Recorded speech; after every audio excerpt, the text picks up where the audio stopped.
Hello, friends. James Stevenson back with yet another episode featuring the hater hiding behind the fake name Brad Munchen in Who's Hating Hard on Tesla Today episode. Man, I've made a whole lot of Dunkin on Munkin episodes, and this will be one more of them. I love mispronouncing his fake name because who cares? It doesn't matter. Right, Loki? What's he up to these days? Well, it's the usual TSLAQ Generalissimo move of change the subject and distract when you're losing. Tesla has a level 4 Robotaxi service in Austin that's been running for more than a month now, and the TSLAQ community is still in a complete state of denial about this. Let me show you what I mean by sharing this screenshot of my post and a repost of the content here from me, just letting people know Tesla has been operating a geofenced robotaxi service in the greater Austin, Texas area for more than a month now, powered by software designed to do all of the driving without expecting or requiring a human driver to supervise, and without the ADS prompting a human to take over the dynamic driving task it is therefore SAE J3016 Level 4. I did a good job encapsulating into that one post the rules that let you know that's how you know that it's a Level 4 system. It meets those requirements. And I was replying to O'Neill Box here, who is a TSLAQ member in good standing. You can tell by just following this link to see who he's following, and you'll see that he follows all the usual suspects of the TSLAQ community. Just trying to explain to him how he can know what level 4 autonomy is. The TSLAQ community has decided that they need to phone a friend for help. And the friend they're phoning is California state regulators who put in place a multi-phased process where they don't allow you to say that your system is level 4 until after you've gone through the mandatory testing period with a human driver seated behind the steering wheel. So that is how Tesla's service in the Bay Area is running until they can clear all the hurdles erected by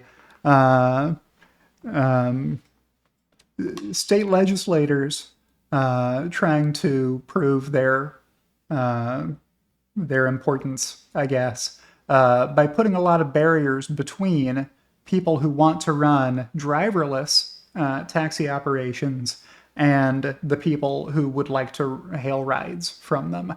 So all these regulatory hurdles need to be surmounted before you can operate driverlessly, and Tesla is just going through that process. What's the post say from Motorhead? If Tesla's robotaxis are level 4, why was Tesla stopped from doing it as in Austin on the July 31st Bay Area launch? Doesn't matter. It doesn't matter what the California government has said the steps are that you have to go through before you can have a driverless robotaxi service. Two agencies drew the line by saying only with the driver behind the wheel and no fares are charged. Well, this is off topic. This is a tangential question. This question is not related to identifying what level Tesla's robotaxi service is. In California, level 4 ADS can do driverless ride hails, but only after they've completed the process. And he knows this because I've seen other tweets from him saying it took Waymo over 6 years to pass all of the requirements in California because that's how long it took them to get all the miles they needed.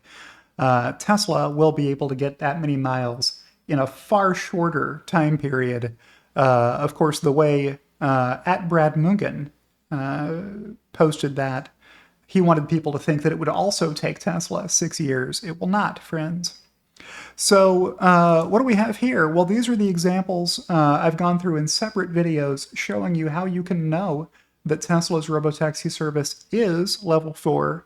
What you'll notice is there aren't any questions here about what the California government requires of companies, because you don't need to know the answers to those questions to know what level the vehicle is.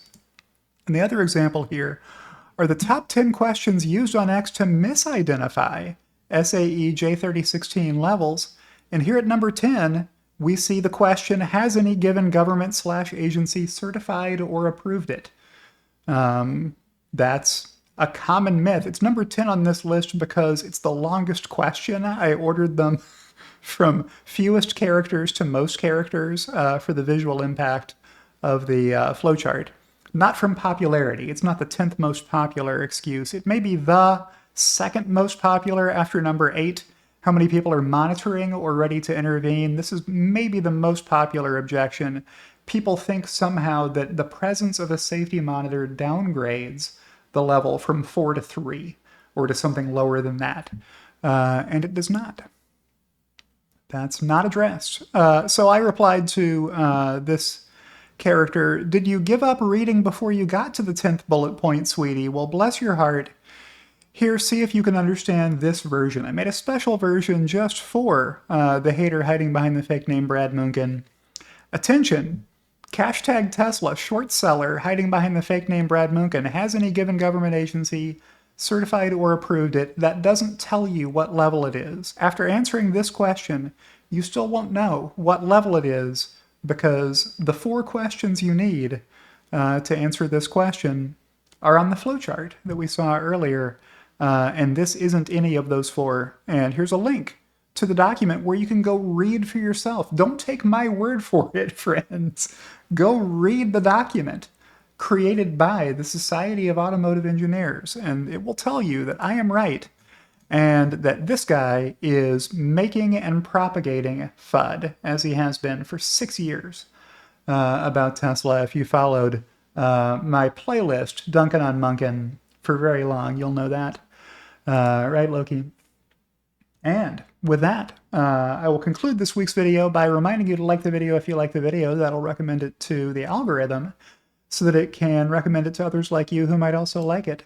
Thank you to everybody who supports me, especially my executive producers, Kathy Kitchler and Rebellionaire.com, and I'll see you in the next one.